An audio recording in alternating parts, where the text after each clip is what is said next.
नमस्ते viewers, welcome to Astrovedic विज्ञान। Numerology में आज एक और नई कॉन्सेप्ट से आपको इंट्रोड्यूस कराती हूँ। This is called personal year.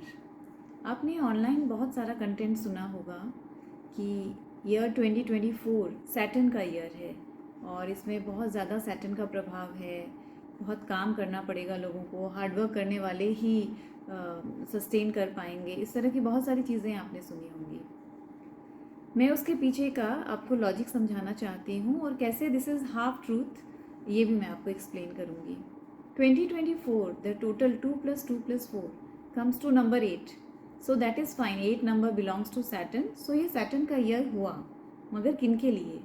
ये सैटर्न का ईयर है मंडेन लेवल पे। When we talk about the countries, when we talk about the economies, world over क्या चेंजेस आ सकते हैं, right from the weather changes to the economic changes. Individual country में भी, जैसे हमारा देश इतनी बड़ी कंट्री है, हमारे यहाँ पे इतना पॉपुलेशन है, तो मैक्रो लेवल पे इस चीज़ का फ़र्क पड़ता है। जैसे अगर शनि डोमिनेंट ईयर है तो नेचुरली जो भी चीज़ें शनि से रूल होती हैं, जैसे real estate, iron, steel, construction industry या उनमें यूज़ होने वाले सामान, माइनिंग, ये सारे फार्मर्स, लेबरर्स, ये सब शनि रिप्रेजेंट करते हैं। तो इन चीज़ों में कुछ चेंजेस आना और ज़्यादा संभावना है कि पॉजिटिव चेंजेस आना, क्योंकि इस वक्त ट्रांजिट में सैटर्न का गोचर अपनी मूल त्रिकोण राशि विच इज़ एक्वेरियस वहाँ हो रहा है। तो जब पोजीशन प्लैनेट की स्ट्रांग है तो वो पॉजिटिव इम्पैक्ट आता है। तो may be these industries would boom, जिनकी मैंने अभी बात की। हो सकता है फार्मर्स को लेके, लेबरर्स को लेके कुछ नए लॉ आएँ, या लॉ इटसेल्फ उसमें किसी तरह के कोई रिफॉर्म्स हो, चेंजेस आएँ, क्योंकि law also comes under the domain of Saturn. जज कहा जाता है उन्हें, न्यायाधीश कहा जाता है। तो वहाँ पे किसी तरह का कोई फ़र्क आए, that is a possibility. But जब हम हमारी और आपकी बात हो रही है, इंडिविजुअल लेवल पे जब हम बात करते हैं, तो we can not say that हर एक इंसान, सैटर्न का ईयर है तो हर एक इंसान पे सैटर्न का ही प्रभाव होगा।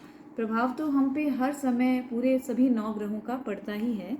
लेकिन अगर हम ईयर की पर्टिकुलरली बात करें, तो जो पर्सनल ईयर है, पर्सनल ईयर को कैलकुलेट करेंगे।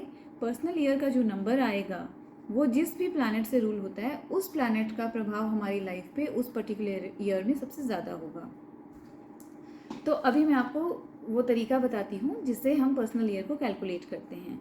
आप अपनी डेट ऑफ बर्थ लीजिए, मंथ लीजिए अपना, और उसमें 2024 को ऐड कर दीजिए, जैसा कि आपके स्क्रीन पे मैंने एग्जाम्पल दिया है।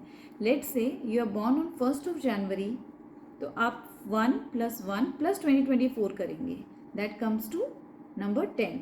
तो उसे जब हम सिंगल डिजिट में लाएंगे तो वो आएगा 1।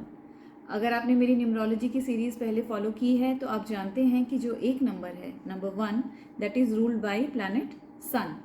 तो अब सन की सारी क्वालिटीज़ तो उस समय हमारे अंदर ज़्यादा निकल के आएंगी ही, लेकिन उसके साथ साथ क्योंकि एक नंबर बिगनिंग का नंबर है, यहाँ से शुरुआत हो रही है, तो ये साल भी ऐसा होगा जिसमें कि नई बिगनिंग्स होंगी, नई अपॉर्चुनिटीज़ आएंगी, नई स्किल्स डेवलप होंगी, आपकी पर्सनालिटी के कुछ नए एस्पेक्ट्स, नए आयाम निकल के आएंगे बाहर। अब ये ज़रूरी नहीं है कि आप पॉलिटिक्स में हैं या आप एक करियर में हैं, maybe or a homemaker, but leadership skills, कुछ नयापन, ये हर एक के इंसान की लाइफ में ज़रूर आता है। उसके डिफरेंट एरियाज हो सकते हैं। ये ऐसा साल है जो अगले 9 सालों की थीम को सेट करेगा। यानी इस साल जो आप नया सीखेंगे, नया करेंगे, नई शुरुआत करेंगे, वही थीम आपके अगले 9 सालों की रहेगी।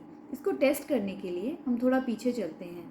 सो ये same total with the same example 1 जनवरी 2015 में चले जाइए, यानी आज से 9 साल पहले, जब जो ये एग्जाम्पल है इसमें तब भी जो पर्सनल ईयर है वो 1 आया होगा। इसी तरह से आप भी कैलकुलेट करके देखिए कि क्या 9 साल पहले वही सेम चीज़ें आपके लिए रिपीट हुई थी, या उसी तरह से कुछ नयापन आया था, या आपका जो भी निकल के आए 1, 2, 3। मैं हर एक नंबर के ऊपर एक वीडियो बनाऊंगी जिसमें मैं डिटेल में डिस्क्राइब करूंगी कि ये ईयर आपके लिए क्या दे सकता है। ऑल्दो 2024 बीत चुका है, बहुत महीने बीत चुके हैं, वी आर ऑलरेडी इन जून, लेकिन आप फिर भी उसे कैलकुलेट करेंगे, इस कॉन्सेप्ट को समझेंगे तो आगे ये आपकी बहुत मदद करेगा। अब हम बात करते हैं नंबर 1 की, कि जिनका भी पर्सनल ईयर नंबर 1 है, सन का इस वक्त बहुत ज़्यादा उनके ऊपर प्रभाव है। तो सन क्या है? चमक है, रोशनी है, सन में फेम है, लीडरशिप है, अथॉरिटी है। तो आप देखेंगे आपके स्वभाव के अंदर अथॉरिटी आ गई है, लीडरशिप आ गई है, आप इनिशिएटिव लेने से नहीं डरते हैं, करेज आ गया है, आपका फेम फैल रहा है, लोग आपकी बात को मान रहे हैं। आपके अंदर ईगो आ सकता है, क्योंकि जब अथॉरिटी आती है और हम कुछ नया सीखते हैं, नया ज्ञान, क्योंकि सूर्य ज्ञान के भी कारक हैं, तो when you acquire new skills sometimes it can give pride, आपको ईगो दे सकता है, एरोगेंट बना सकता है, तो उससे आपको बचना चाहिए।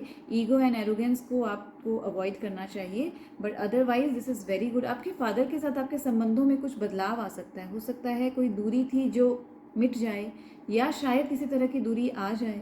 तो ये सब चीज़ें जानने के लिए हम पर्सनली आपका न्यूमरोस्कोप या आपकी कुंडली देखकर ही बता पाएंगे, लेकिन इन सब चीज़ों से रिलेटेड आपके अंदर बदलाव आएंगे and these are mostly positive changes.